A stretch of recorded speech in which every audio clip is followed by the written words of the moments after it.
Assalamualaikum warahmatullahi wabarakatuh. Salam dan bahagia. Pada video kali ini saya akan menampilkan koneksi antar materi pada modul 3.2 Pemimpin Pembelajaran dalam Pengelolaan Sumber Daya. Yang pertama, apa yang dimaksud dengan pemimpin pembelajaran dalam pengelolaan sumber daya? Pemimpin pembelajaran dalam pengelolaan sumber daya merupakan tugas guru untuk mengelola ekosistem sumber daya yang ada di sekolah, di mana sebuah ekosistem sekolah merupakan hubungan interaksi yang saling berkaitan, dipengaruhi oleh faktor biotik dan abiotik. Bagaimana cara mengimplementasikan pemimpin pembelajaran dalam pengelolaan sumber daya di dalam kelas, sekolah, dan masyarakat sekitar sekolah? Implementasi pemimpin pembelajaran dalam pengelolaan sumber daya di kelas, salah satunya yaitu dengan menginventaris pengetahuan, kecerdasan, dan keterampilan yang dimiliki setiap siswa. Misalnya, siswa dengan gaya belajar auditori, visual, dan kinestetik. Dalam pengelolaan sumber daya di sekolah, salah satunya yaitu dengan menginventarisir modal sosial, di mana individu, kelompok, dan organisasi dalam komunitas hidup berdampingan. Contohnya dengan adanya kepemimpinan, kerjasama, saling percaya, dan rasa memiliki masa depan yang sama. Dalam pengelolaan sumber daya di masyarakat, contohnya yaitu menguatkan modal agama, menuntut terbentuknya moral sosial yang bukan hanya kepercayaan, tetapi juga perilaku. Yang kedua, jelaskan dan berikan contoh bagaimana hubungan pengelolaan sumber daya yang tepat akan membantu proses pembelajaran murid menjadi lebih berkualitas. Modal manusia, guru yang mandiri, reflektif, kolaboratif, inovatif, dan berpihak pada murid dapat mendorong tumbuh kembang siswa untuk menggali potensi diri. Modal fisik, sarana dan prasarana yang memadai akan menunjang pembelajaran siswa yang lebih efektif.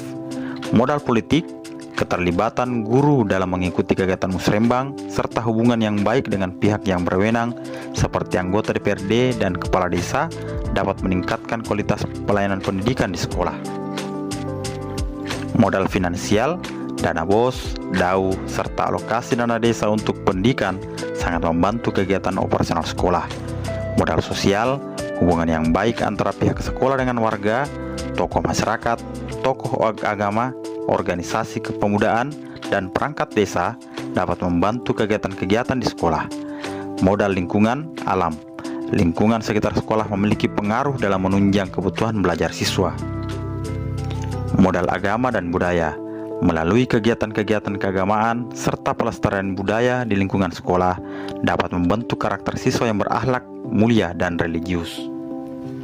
Yang ketiga, berikan beberapa contoh bagaimana materi ini juga berhubungan dengan modul lainnya yang Anda dapatkan sebelumnya selama mengikuti pendidikan guru penggerak.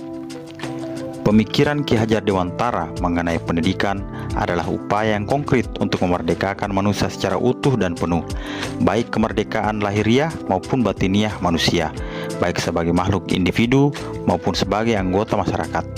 Olehnya itu, agar mencapai hasil yang maksimal, calon guru penggerak harus memiliki nilai dan peran serta daya dukung dari semua pihak agar tujuan pendidikan yang diharapkan tersebut dapat terwujud melalui profil pelajar Pancasila. Berdasarkan konsep inquiry and apresiatif dan profil pelajar Pancasila, sebagai seorang calon guru penggerak tentu harus dapat mengidentifikasi potensi dan kekuatan yang dimiliki setiap murid agar segera dapat diberdayakan dan dimaksimalkan, yakni diawali dengan merancang visi yang berpihak pada murid. Berdasarkan visi tersebut, maka calon guru penggerak dan sekolah perlu membuat suatu program yang berdampak pada murid. Olehnya itu, maka budaya positif di kelas dan sekolah perlu diciptakan agar dapat mendukung pembentukan karakter murid yang diharapkan, dapat terlibat khususnya guru sebagai manajer kontrol dan role model.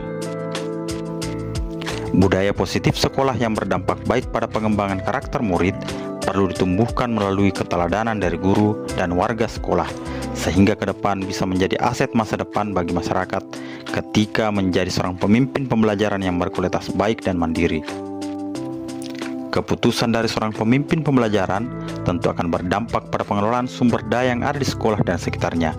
Dengan memanfaatkan pendekatan pengembangan komunitas berbasis aset, CGP mampu mengidentifikasi berbagai sumber daya daerah dan strategi pemanfaatannya secara efektif, sehingga program-program yang berdampak pada murid akan dapat terrealisasi sebagai upaya peningkatan kualitas pendidikan Indonesia.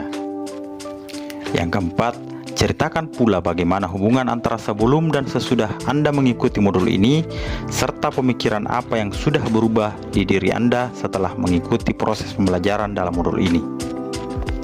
Sebelum saya mempelajari materi pada modul 3.2 tentang pemimpin dalam pengelolaan sumber daya, saya berpikir bahwa aset yang ada di sekolah hanya terfokus pada modal fisik dan finansial saja.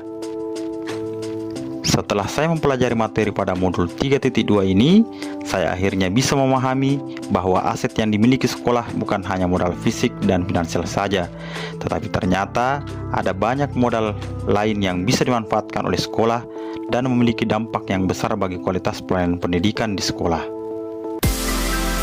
Demikian video ini, semoga bermanfaat. Assalamualaikum warahmatullahi wabarakatuh.